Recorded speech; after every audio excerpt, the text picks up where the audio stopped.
And I had talked, I believe it was last week, about the problem of evil, that I had not heard a really good refutation to that.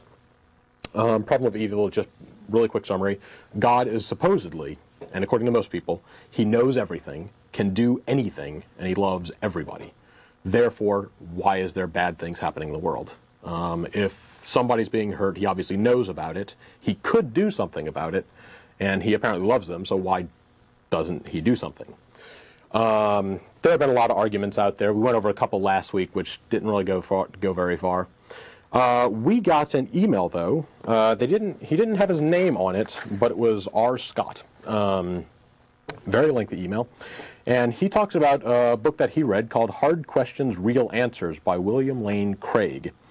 And he had, what was it? I believe 8 points in this email. And we'll go over them really quickly, just to see what they are. First one, William Lane Craig says, according to the biblical scheme of things, God is directing human history toward his provisioned ends. Now, can you possibly imagine the complexity of planning and directing a world free of creatures toward some end without violating freedom? In other words, God has a plan of where this world's going to be and where everybody will be in 2,000 years hence or something like that. Therefore, that is such a complicated problem that bad things you're going to have to allow bad things to happen. Problem? They're forgetting the omni part. He is omnipotent, omniscient. He can do anything. He's really smart. If he can, he should be able to think of a way that, there can be a world that gets to an end where they don't have child rape. There should be a way to do that. And if somebody is willing to concede that he doesn't know everything, then fine. Problem of evil isn't the problem anymore. There may be other issues, and apparently with child rape in the world, there's some big issues. But apparently, that's not good. He should be able to come up with a way to work around that. Another point that I had, we just don't know how the sufferings we might endure might be used of God in our lives, or, if not in ours, the lives of those around us. Yes, they often look pointless, but we are simply not in a position to judge. The brutal murder of an innocent man or a child dying of leukemia could send a ripple effect through history so that God's morally sufficient reason for permitting it might not emerge until centuries or perhaps another country. Okay. Same problem. Pretty much the same problem. Yes, he should be able to think of a way. But another problem that's brought up here is what he's saying is there is some justifiable, rational, and moral reason to allow child rape. Mm-hmm. There is some outcome that we could look at that would say, okay, child rape is okay if it comes out, if through the effects it comes out this way. Now, until you're going to provide such a situation, I'm not buying it. I can't think of any possible explanation in this universe where child rape is okay, assuming such and such happens. And until you present that evidence, I think I am in a position to judge. I am not going to just willingly give up all my reasoning and say, okay, fine, he must know better than I am. If you just shut down all your rational thinking, that's not going to get you very far. Kind of dangerous. Another one, the chief purpose of life is not happiness, but the knowledge of God. Innocent human suffering provides an occasion for greater dependency and trust in God on the part of either the sufferer or those around him. This is really scary. Mm-hmm. Isn't that the most manipulative thing out there? I can hire somebody to go beat my dog with a stick so that they'll love me that much more because I don't beat them. God is saying that, yes, I can allow suffering in the world. I'll allow bad things to happen because you're going to love me that much more when it's over. That's along the lines of blackmail and extortion. That's manipulation. This is not a God who deserves to be worshipped, if that's the case. Another one. God has given mankind up to the sin it has freely chosen. He does not interfere or stop it, but lets human depravity run its course. Again, free will. He knew it was all going to happen. He put into motion the events that are currently in this world. He could foresee what was going to happen. He knew that Hitler was going to come along and such things. Yet he still deemed this plan, this world, to be okay. No, again, he should have come up with something better. If he doesn't agree with it, we did not freely choose this situation. He put us in a position and knew what the outcome was going to be and didn't do anything about it to change it. Not anything we can do much about.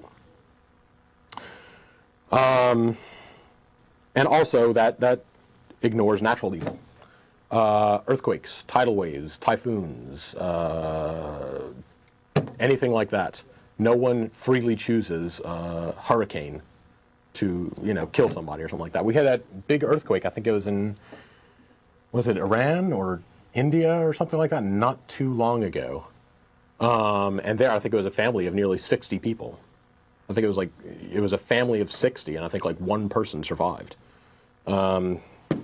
Again, that was not free will. Things like epidemics and things would be presumably easy for an omnipotent God. Exactly. To take care of. Exactly. The great flus and AIDS and such. He should be able to stop that. Let's see. When God asks his children to bear horrible sufferings in this life, it is only with the prospect of heavenly joy and recompense that is beyond all comprehension. For this slight momentary affliction is preparing us for an eternal weight in the glory, blah, blah, blah. Essentially, heaven is just really, really cool. And so anything that you go through it, Isn't that what they told the 9/11 attackers? That you're going to have just this wonderful afterlife. Exactly. And exactly. They had letters that were that they had on board that had 88 references to God on them. And they were just saying that if you do this, if you become a martyr for Allah, then you will be closer to God and you will get your 72 virgins and all this kind of stuff. And this is much the same argument. Exactly, exactly. Heaven is just so cool that any amount of suffering in this world is just plain fine. The problem with that is, one, it's a defeatist attitude. I don't like the idea that, oh, well, this sucks, but it'll get better.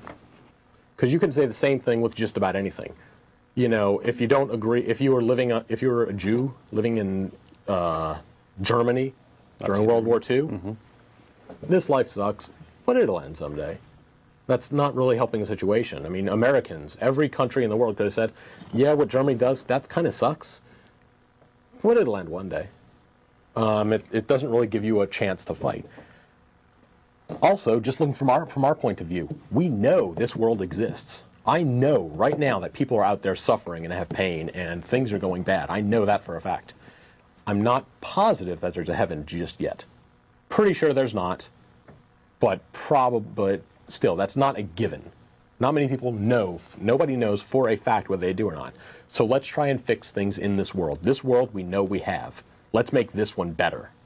Let's not hope that the next one is, because it may not come. And then, oddly enough, point 6 was exactly the same.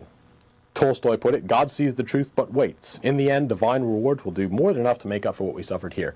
Same thing, same problem, doesn't count. Number 7, it struck me that in order to obtain eternal life in heaven, it would be worth it if God asked us to undergo an earthly life of the most extreme suffering and self-denial. Again, same thing, just because heaven's good doesn't mean that you should have suffering in this world. God is not a distant creator or impersonal being, but a loving Father who shares our sufferings and hurts. Right. So what? That's not helping the situation any. If the creator of the universe is hurting along with you, that doesn't solve any problems. I would rather see him say, okay, this is a bad thing, let's stop it, than to just say, I'm down there suffering with you. That doesn't help the situation any. It also says, this is an interesting one here. Jesus endured a suffering beyond all comprehension. He bore the punishment for the sins of the whole world. He was nailed to a cross. He suffered his entire life. But let's go back just a moment here. God asked the children to bear horrible suffering, blah, blah, blah. For this slight momentary affliction that is known as life, Jesus suffered. And Jesus got then to go up to heaven, be the right-hand man to God, and co-vice ruler of the universe. So why should we care about his suffering if there's no... Exactly. He suffered a slight momentary affliction that got all the human race off the hook. Not all that much, apparently. He didn't sacrifice anything. He's still the vice ruler of the universe. He didn't give up anything. He suffered on earth, and then he died for 3 days, and then went up to heaven, and again, now he's with God. I don't really see what the huge sacrifice there was. If I could go up to heaven and be the ruler of the universe, and all it took was being nailed to a cross for a couple days, sure, go for it. But again, doubt it's going to happen.